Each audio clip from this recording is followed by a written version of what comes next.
سورہ یوسف کا ذکر فرمایا ہے اور ارشاد فرمایا جا رہا ہے کہ الف لام را یہ حروف مقطعات ہیں۔ فرمایا تلک آیات الکتاب المبین، یہ آیتیں ہیں کھلی ہوئی روشن کتاب کی۔ فرمایا انا انزلناہ قرآنا عربیا لعلکم تعقلون، بے شک ہم نے قرآن کو عربی میں اتارا ہے تاکہ آپ لوگ اسے خوب سمجھ لیں۔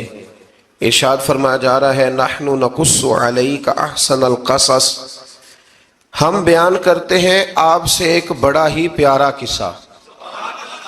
احسن القصص، قصوں میں سے ایک بڑا پیارا قصہ، بما اوحینا، تاکہ ہم اس قرآن کے ذریعے جو ہم نے آپ کی طرف نازل کیا ہے، ہم ایک پیارا قصہ آپ سے بیان کرتے ہیں۔ وَإِن كُنتَ مِن قَبْلِهِ لَمِنَ الْغَافِلِينَ، اگرچہ اس سے پہلے آپ اس کی خبر رکھنے والوں میں سے نہ تھے۔ قصہ کیا ہے؟ قصہ یہاں سے شروع ہوتا ہے اذ قال یوسف لأبیہ، جب کہا حضرت یوسف علیہ السلام نے اپنے باپ سے، کیا کہا یا ابتی، اے میرے باپ، انی رأیت احد عشر کوکبا، بے شک میں نے خواب میں دیکھے ہیں 11 ستارے، والشمس اور سورج، والقمر اور چاند، رأیتہم لی ساجدین، کہ وہ مجھے سجدہ کر رہے تھے۔ یہ خواب دیکھا حضرت ابراہیم علیہ السلام کے بیٹے حضرت اسحاق علیہ السلام، اور حضرت اسحاق علیہ السلام کے صاحبزادے حضرت یعقوب علیہ السلام۔ حضرت یعقوب علیہ السلام نے کئی نکاح فرمائے، اللہ نے آپ کو 12 بیٹے عطا فرمائے۔ 2 بیٹے تھے آپ کے، حضرت یوسف علیہ السلام اور حضرت بنیامین علیہ السلام، جو ایک والدہ سے تھے۔ حضرت یوسف علیہ السلام بڑے حسین و جمیل تھے، بڑے خوبصورت تھے۔ کچھ لوگ ظاہراً خوبصورت ہوتے ہیں تو کچھ کی ساتھ عادتیں بھی بڑی خوبصورت ہوتی، بڑے نفیس، بڑے فرما بردار، بڑی میٹھی ٹھنڈی بات کرنے والے۔ ہوتا یہ ہے کہ جب کوئی بچہ پیارا بھی ہو اور عادتیں بھی اچھی ہوں تو ماں باپ کی آنکھوں کا تارا بن جاتا ہے، باقی محنت کرنے کی بجائے شکوہ کرنا شروع کر دیتے ہیں۔ تو حضرت یوسف علیہ السلام کے والد حضرت یعقوب علیہ السلام اپنے بیٹے سے بڑا پیار کرتے تھے۔ اور آج اس واقعے میں آپ کو یہ بھی سمجھ آئے گی کہ ساری زندگی لوگوں نے ماں بیٹے کا پیار بیان کیا ہے، یہ وہ واقعہ ہے جس نے باپ بیٹے کا پیار بیان کیا اور انوکھے انداز میں بیان کیا۔ یعنی باپ اور بیٹے کے پیار کا بھی کوئی شخص کسی جگہ تصور کر سکتا، اسے ماپا اور تولا جا سکتا نہیں ہے۔ تو حضرت یعقوب علیہ السلام کے صاحبزادے تھے یوسف علیہ السلام، آپ بڑا پیار کرتے تھے، تو باقی بھائی تھوڑا حسد کرنے لگے، انہیں جلنا شروع کر دیا۔ حضرت سیدنا یوسف علیہ السلام ایک دن فرمانے لگے اپنے والد سے کہ ابا جی میں نے خواب دیکھا ہے کہ 11 ستارے، سورج اور چاند مجھے سجدہ کر رہے ہیں۔ قال یا بنی لا تقصص رؤیاک علی اخوتک، کہ بیٹا اپنا خواب اپنے بھائیوں سے نہ بیان کرنا، اپنا خواب اپنے بھائیوں سے نہ بیان کرنا، فَيَكِيدُوا لَكَ كَيْدًا، ہو سکتا ہے وہ تیرے خلاف کوئی سازش رچیں۔ کیوں رچیں؟ اس لیے کہ ان شیطان للانسان عدو مبین، بے شک شیطان آدمی کا کھلا ہوا دشمن، وہ ہر وقت وسوسہ اندوزی کرتا ہے۔ تو لہٰذا بھائیوں سے بات بیان آپ نے نہیں بیان کی۔ آہستہ آہستہ نا وہ حسد بڑھتا، حسد بہت بڑی بیماری ہے۔ اگر نبیوں کے بیٹوں میں ہو سکتا ہے تو عام انسانوں میں کیوں نہیں ہو سکتا؟ انبیاء کے بیٹے اگر کر سکتے ہیں تو عام لوگ بھی۔ آپ جب کسی شخص کو دیکھیں نا کسی کے بارے میں کچے جملے بول رہا ہے، کمزور بات کر رہا ہے، تو پہلے اچھی طرح ٹٹول لیں کہ حق بیان کر رہا ہے یا صرف حسد کے بیچ رہ کے گفتگو کر رہا ہے۔ بہت بڑی بیماری ہے۔ انہوں نے ایک چال بنائی 10 نے مل کے کہ اس طرح کریں کہ ان کو کوئی سخت سزا دیں، انہیں قتل کر دیتے ہیں۔ پھر کہنے لگے مارتے نہیں، کنویں میں پھینک دیتے ہیں۔ حضرت یعقوب علیہ السلام کی بارگاہ میں حاضر ہوئے تو حاضر ہو کے عرض کی کہ ہم سیر کرنا چاہتے ہیں تو ہمارا بھائی یوسف بھی تو ہمارا بھائی ہے نا، ہمارے ساتھ بھیجیں، وہاں کھیلے گا، کودے گا، کھائے گا، پیے گا۔ حضرت یعقوب علیہ السلام نے فرمایا نہیں، مجھے ڈر لگتا ہے کہ کہیں میرے یوسف کو کوئی تکلیف نہ پہنچ جائے۔ کچھ ایسے ہوتے ہیں جنہیں جدا کرنے کو دل ہی نہیں کرتا، کہ وہ جائیں نہ. کئی دفعہ بعض بچے نالائق ہوتے ہیں، وہ جدا ہوتے ہیں، لیکن ان کو جدا کرنے کو دل ہے. لیکن حضرت یوسف تو لائق بچے تھے نا اپنے والد کے، ان کا بھی نہیں ارادہ تھا. بھائی لے گئے اور لے جا کر کے حضرت یوسف علیہ السلام کو پہلے بہت زیادہ مارا. پھر حضرت یوسف علیہ السلام کا کرتا اتار کے ان کے ہاتھ باندھے. پھر بڑے بھائی نے یہودا نے رسی کے ساتھ باندھ کے کنویں میں لٹکا دیا. اور پھر جب درمیان میں پہنچے تو پھر رسی کو کاٹ دیا. حضرت یوسف جب گرے پانی میں آواز آئی تو ہنسے. مفسرین نے لکھا ہے کہ اللہ تعالیٰ نے حضرت جبریل امین کو بھیجا، فرمایا جاؤ میرے یوسف کو پکڑ کے نا تو احتیاط کے ساتھ نیچے رکھ دو. حضرت یوسف کو رکھ دیا گیا. 3 دن اور 3 راتیں جناب یوسف کنویں میں رہے. بچانے والا زیادہ بڑا ہے، محفوظ رکھنے والا زیادہ طاقتور ہے. 3 دن اور 3 راتیں کنویں میں رہے. انہوں نے کیا کیا کہ حضرت یوسف کا کرتا چونکہ اتار لیا تھا، 2 کرتے انہوں نے پہنے ہوئے تھے. بعد میں مفسرین نے لکھا ہے ایک تو کرتا وہ تھا جنہوں نے استعمال کیا، تو ایک کرتا بطور تعویذ کے حضرت یعقوب نے ان کے گلے میں ڈال دیا بطور برکت کے. تو وہ کرتا بھی ان کے گلے میں تھا. ایک کرتے سے انہوں نے باندھ دیا. دوسرا کرتا جو تھا نا اس کو خوند لگا کے نا بکری کا، تو حضرت یعقوب کے پاس آئے اور جب دروازے تک پہنچے تو شور کرنے لگے زور زور سے. حضرت یعقوب پریشان ہو کے باہر آئے، چونکہ وہ بکریاں بھی ساتھ لے کے گئے تھے، بکریاں چرایا کرتے تھے. تو کہا بکریوں کو بھیڑیا تو نہیں پڑ گیا؟ تو کہنے لگے حضور بکریوں کو تو نہیں پڑا، پر حضرت یوسف کو لے گیا ہے. اور حضرت یوسف علیہ السلام شہید ہو گئے. حضرت یعقوب علیہ السلام نے نا وہ کرتا دیکھا تو کرتا دیکھ کے فرمانے لگے بڑا سیانہ تھا بھیڑیا، یوسف سارا کھا گیا ہے پر کرتا کسی جگہ سے پھٹا بھی نہیں. اس کا مطلب ہے کہ حضرت یعقوب کو سمجھ آ گئی کہ میرے یوسف کو بھیڑیے نے کھایا نہیں ہے. یہ قرآن مجید ہے. فرمایا بڑا سمجھدار تھا بھائی، کرتا پھٹا بھی نہیں اور یوسف وہ سارا کھا گیا. اب یہ روز وہاں بکریاں چرانے جاتے تھے. یا جناب یعقوب تو رونے لگے تو بھائی روز جاتے تھے، جھانک جھانک کے دیکھتے تھے کہ یوسف ہے کہ نہیں. تیسرے دن ایک قافلہ وہاں سے گزرا جو مصر جا رہا تھا. انہوں نے پانی نکالنے کے لیے جب ڈول لٹکایا تو حضرت یوسف نے پکڑ لیا. اس شخص نے حضرت جناب یوسف علیہ السلام کو اوپر کھینچا. جب آپ واپس اوپر زندہ نکل آئے تو بھائی پھر حیران ہو گئے. ابھی بھی شکر ادا نہیں کیا کہ 3 دن کے بعد دیکھو اللہ نے کتنا فضل فرمایا ہے. لیکن وہ پھر کہنے لگے قریب آ کے نا اس سے یہ ہمارا بھاگا ہوا غلام ہے، اگر تمہیں چاہیے تو لے لو، سستا بیچ دیں گے. حضرت یوسف کا قول بعد مفسرین نے لکھا ہے. آپ فرماتے ہیں کہ مجھے جب انہوں نے تھپڑ مارے تو اتنی تکلیف نہیں ہوئی، کنویں میں پھینکا تو اتنی تکلیف نہیں ہوئی. تکلیف تب ہوئی جب انہوں نے مجھے بھائی نہیں مانا اور کہنے لگے یہ ہمارا بھاگا ہوا غلام ہے. تو کہا کتنے کا بیچو گے؟ کہا تم 20 درہم دے دو اور لے لو. 20 درہم کا جناب یوسف کو بیچ دیا. وہ لے گئے مصر کی منڈی میں، وہاں قیمت لگنے لگی کتنے ہزار، اتنے ہزار، اتنے ہزار. اللہ اکبر. جناب یوسف کہتے میں نے وہ رنگ بھی دیکھا کہ جب میرا باپ سب سے بڑھ کر مجھ سے پیار کرتا تھا اور آج میں وہی یوسف ہوں جس کی بولیاں لگ رہی، جس کی بولیاں لگ رہی. عزیز مصر آ گیا. مصر کا جو مال خزانہ کا مالک تھا وہ شخص آ گیا. اس میں بھی کئی اقوال ہیں کہ وہ بادشاہ تھا کہ کیا تھا. بہرحال عزیز مصر آیا، خزانوں پر قبضہ اسی کا تھا.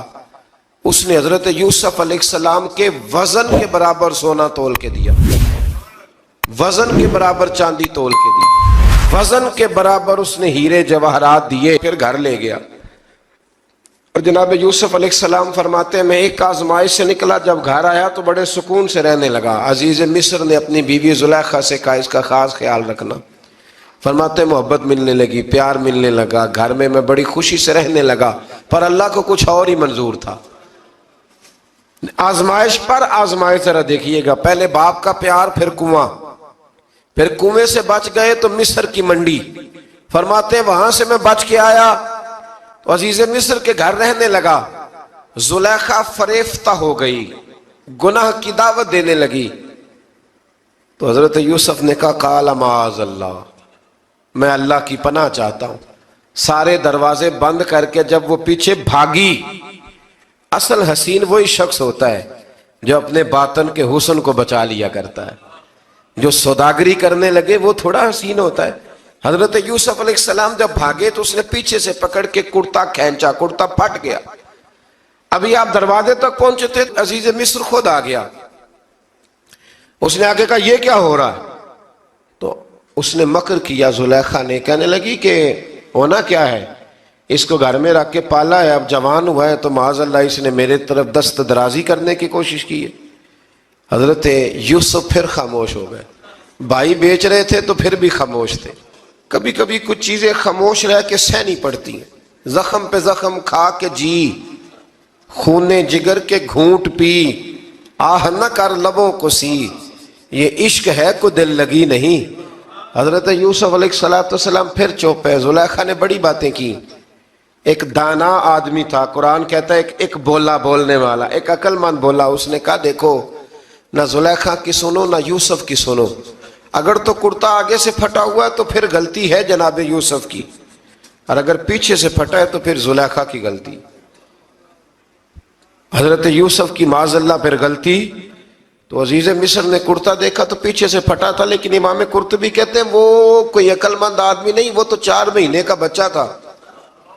وہ ایک 4 مہینے کا وہ قریب تھا. حضرت یوسف علیہ السلام کی گواہی دینے کے لیے اللہ نے اسے زبان دی تھی. زلیخا کے ماموں کا بیٹا تھا، 4 مہینہ کا گہوارے میں لیٹا ہوا. جب بادشاہ سے فیصلہ نہیں ہو رہا تھا اور بادشاہ پریشان تھا عزیز مصر کہ کسی کو جا کے بتاؤں گا تو کوئی کیا سوچے گا، اس کے گھر میں کیا کچھ ہوتا ہے. کہتے پریشان تھا تو پنگوڑے سے بچہ بول پڑا. کہنے لگا بادشاہ اگر تو کرتا آگے سے پھٹا ہے تو پھر معاذ اللہ غلطی حضرت یوسف کی، اگر پیچھے سے پھٹا ہے تو پھر زلیخا کی. تو کرتا پیچھے سے پھٹا تھا. حضرت یوسف کے حق میں گواہی مکمل ہو گئی. اب آہستہ آہستہ نا دربار میں محل میں بات پھیلنے لگی. تو بیویاں کہنے لگی اوہو، زلیخا تو ایک غلام پہ عاشق ہو گئی ہے، ایک غلام پہ. تو زلیخا کہنے لگی تو اجے میرا محبوب نہیں ڈٹھا. یہ رٹے ڈالنے والے دیکھتے نہیں اور دور کھڑے رہ رہ کے کہانیاں سناتے رہتے. اس نے کہا تو نے ابھی دیکھا نہیں نا، تو نے ابھی، تجھے کیا پتا ہو کہ ماجرا کیا ہے. تو کہنے لگی نہیں تو غلام پہ. اس نے کہا چلو تجربہ کراتی ہوں. ساری عورتوں کو بٹھایا، ہاتھ میں ایک ایک سیب دیا، ایک ایک چھری دی، اور جب پوری تیاری ہو گئی پھل کاٹنے کی عورتوں کی تو جناب یوسف سے کہا ذرا جھلک تو دکھاؤ. تو حضرت یوسف نے جب جھلک دکھائی تو قرآن کہتا ہے سیب کاٹنے کی بجائے ہاتھ کاٹ لیے، اور کہنے لگی اوہو یہ کوئی بشر نہیں، یہ تو کوئی فرشتہ ہے، یہ کوئی فرشتہ ہے، یہ تو کوئی اللہ تبارک و تعالیٰ کی طرف سے آنے والا کوئی کرامت والا، عزت والا، شان والا فرشتہ ہے. تو حضرت زلیخا کہنے لگی سمجھ آئی ہے پھر تو مجھ پر شکوہ کرتی تھی. تو اب وہ بات بھی آہستہ آہستہ پھیلنے لگی کہ حضرت یوسف علیہ السلام کی غلطی نہیں، غلطی زلیخا کی. اب بادشاہ نے زلیخا سے کہا کہ اگر تو میں تیری بات کروں تو تیرے ساتھ میری بدنامی کا بھی ڈر ہے، کیا کرے. طے یہ پایا کہ حضرت یوسف کو جیل میں ڈال دیا جائے. پہلے بھائیوں کے تھپڑ، پھر کنواں، پھر مصر کی منڈی، پھر زلیخا کا الزام، اور پھر باری آ گئی جیل جانے کی. حضرت یوسف علیہ السلام کو جیل میں، کچھ نے لکھا ہے 12 سال جیل میں رہے، جیل میں ڈال دیا. حضرت یوسف علیہ السلام جیل میں کیا کرتے؟ واعظ فرماتے، تبلیغ فرماتے، لوگوں کو اللہ کی توحید کی دعوت دیتے. وہاں جیل میں نا ایک شخص نے خواب دیکھا. اس نے دیکھا کہ میرے سر پہ نا پرندے کھا رہے. تو حضرت یوسف کہنے لگے اس کی تعبیر یہ ہے کہ تجھے قتل کیا جائے گا اور تیری لاش کچھ دیر پڑی رہے گی تو پرندے تیرے سر پہ آ کے بیٹھیں گے، یہ تعبیر ہے. ایسا ہی ہوا، واقعی وہ شخص قتل ہو گیا. ایک شخص نے دیکھا کہ وہ شراب کشید کر رہا ہے. اس نے بھی تعبیر پوچھی تو آپ نے فرمایا تو اپنے بادشاہ کو پلائے گا. محسوس ہوتا ہے کہ اتنی دیر تک شراب ناجائز نہیں تھی، تو اس کو شراب پلائے گا، یہ اس کی تعبیر ہے. وقت گزرتا گیا. وقت جو ہوتا ہے نا، وقت یہ خود بخود لوگوں کی بے گناہی ثابت کر دیتا ہے. ایک وقت میں نا پراپوگنڈا ہوتا ہے تو ہر آدمی پراپوگنڈے کا شکار ہوتا ہے. پھر جب وقت گزرتا جاتا ہے تو خود بخود وقت کا گزرنا کچھ چیزوں کا خود بخود حل بن جاتا ہے. حضرت یوسف علی نبینا علیہ السلام کو جب 12 سال بیت گئے تو بادشاہ نے، عزیز مصر نے خواب دیکھا. اس نے خواب دیکھا کہ 7 موٹی تازی گائیں دبلی پتلی گائیں کو کھا گئی، اور 7 خشک بالیاں ہیں اور 7 سرسبز و شاداب بالیاں ہیں. اپنے وزیر سے کہنے لگا کوئی تعبیر والا بندہ ملے. اس نے کہا کہ ایک بندہ ہے جس کی تعبیریں بڑی سچی ہیں. کہا وہ کون؟ کہنے لگے جناب یوسف. تو قید خانے میں پیغام بھیجا حضرت یوسف کو کہ خواب کی تعبیر بتائیں. تو جناب یوسف نے یہ نہیں کہا پہلے مجھے باہر نکالو، یہ نہیں فرمایا. فرمایا تعبیر یہ ہے، یہ 7 خشک بالیاں دیکھی ہیں نا، اس کا مطلب ہے کہ 7 سال تنگ دستی رہے گی، اور 7 سرسبز بالیاں دیکھی ہیں تو پھر 7 سال اللہ خوشحالی دے دے گا. اور فرمایا یہ جو تم نے گائیں دیکھی ہیں موٹی تازی وہ کھا گئی، فرمایا اس کی تعبیر یہ ہے کہ کوشش کرنا کہ جو تمہارے پاس دن یہ چل رہے ہیں جن میں سرسبز و شاداب ہے کھیتیاں، تو 7 سالوں کے لیے اناج جمع کر لینا، بالیوں کے اندر ہی رہنے دینا، باہر نہ نکالنا. اور پھر اگلے جو خشک سال ہوں گے نا، وہ یہ جو جمع پونجی کی ہوگی نا، اس کی برکت سے وہ 7 سال آسانی سے. اس پر ہمارے مفسرین نے لکھا ہے، اس آیت پر صوفیاء اور بزرگ تو کہتے ہیں نا سارا اللہ کے راستے میں دے دو، یہ بھی بات اچھی ہے، لیکن اگر کوئی اپنے بچوں کے لیے آنے والے وقت کے لیے کچھ چیزیں سنبھال کے رکھے تو یہ بھی سورہ یوسف سے ثابت ہے. یہ بھی سورہ یوسف سے، تو یہ بھی کوئی ایسا فعل نہیں ہے جس پر کوئی شخص تنقید کر سکے. آمدام برسر مطلب حضرت یوسف نے جب تعبیر بتائی تو بادشاہ کہنے لگا کہ انہیں باہر نکالو. آپ فرمانے لگے میں نہیں نکلتا بھائی، نہیں نکلتا میں جیل سے، یہی ٹھیک ہوں میں. آپ کیوں نہیں نکلتے؟ کہنے لگے پہلے اعلان کر کے لوگوں کو بتا کہ میں بے قصور ہوں. وہ جو تو نے پراپوگنڈا کیا نا اپنے منہ سے اعلان کر. اس نے جناب زلیخا کو بلایا، ان عورتوں کو بلایا، وہ عورتیں ساری سامنے آئیں، انہوں نے گواہی دی کہ یوسف تو بے گناہ ہے. پر سال کتنے لگ گئے؟ اللہ اکبر، 12 سال لگ گئے. یقین کریں کچھ لوگوں کو یہ ثابت کرنے میں نا کہ میں ٹھیک ہوں زندگی بیت جاتی ہے، اور میں تمہارا خیر کا ہوں زندگی بیت جاتی ہے. لوگوں کو ہوش تب آتی ہے جب مزار پر چادر ڈالنے کا ٹائم آ جاتا ہے، ہوش تب آتی ہے، لیکن پھر ہوش کا کوئی فائدہ. 12 سال کے بعد بادشاہ نے ان کو بلایا اور کہنے لگا کہ یہ جو خواب میں نے آپ کو سنایا اب کرنا کیا ہے؟ تو حضرت یوسف کہنے لگے تم سے کچھ بھی نہیں ہوگا، اگر کچھ کرنا ہے تو پھر یہ خزانے کی ذمہ داری میری لگاؤ. اگر کوئی قابل آدمی ہو تو وہ آگے بڑھ کے بات کر سکتا ہے. یہاں ہر بندہ ہی آگے بڑھ کے کہتا ہے مجھے دے دو ڈیوٹی، لیکن قابل ہو تو وہ آگے بڑھ کے بات کرے اور سمجھے کہ میرے علاوہ کسی کے لیے مشکل ہے تو پھر وہ آگے بڑھے. حضرت یوسف نے جب کہا تو انہوں نے آپ کو وزیر خزانہ بنا دیا. پھر ایک وقت آیا کہ وہ عزیز مصر ہی بن گئے. قحط پڑ گیا، جب مصر میں قحط پڑا تو دائیں بائیں بھی قحط پڑا. کنعان کے آپ رہنے والے تھے، وہاں بھی قحط پڑا. حضرت یعقوب بیٹے کی یاد میں رو رو کے تو آنکھوں کی بینائی چلی گئی. اور یارو باپ بھی بڑا ہی پیار کرتا ہے، بڑا ہی پیار کرتا ہے، بڑا ہی.